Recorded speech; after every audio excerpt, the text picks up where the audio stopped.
മുണ്ടക്കൈ ഉരുൾപൊട്ടലിലെ ദുരിതബാധിതർക്ക് പുനരധിവാസമൊരുക്കാൻ പാലക്കാട് മലമ്പുഴയിൽ കന്നുപൂട്ട് മത്സരം നടന്നു. വനിതകൾ ഉൾപ്പെടെയുള്ള കന്നുടമകളുടെ നേതൃത്വത്തിലാണ് മത്സരം നടന്ന് രജിസ്ട്രേഷനിലൂടെ ലഭിച്ച മുഴുവൻ തുകയും ദുരിതബാധിതർക്ക് നൽകുമെന്ന് സംഘാടകർ അറിയിച്ചു.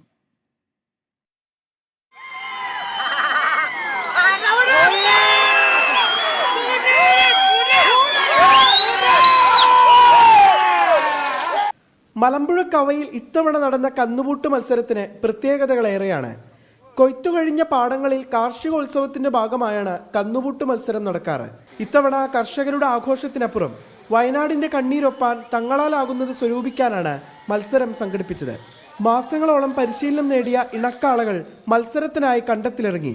രജിസ്ട്രേഷനിലൂടെ ലഭിച്ച മുഴുവൻ തുകയും വയനാട് ദുരിതാശ്വാസത്തിനായി നൽകാനാണ് സംഘാടകരുടെ തീരുമാനം. 1980 തുടങ്ങിയാണ്, 44 വർഷമായി. കന്നുകൂട്ടിൽ ഭയങ്കര വാശിയാണ്.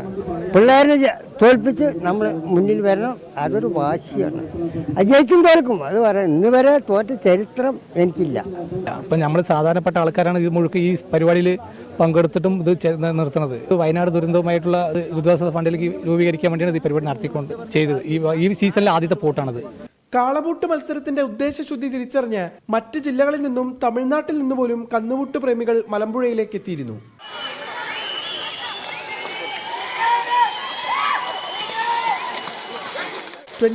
പാലക്കാട്. മത്സരം എന്ന് പറയുമ്പോൾ തെക്കൻ തിരുവിതാംകൂർ ഭാഗത്തൊക്കെ മരമടി മഹോത്സവം എന്നാണ് പറയുന്നത്. എന്തായാലും ഈ പൈസ പുനരധിവാസത്തിനായിട്ട് ഉപയോഗിക്കുന്നതെന്ന് അറിയുമ്പോൾ സന്തോഷം.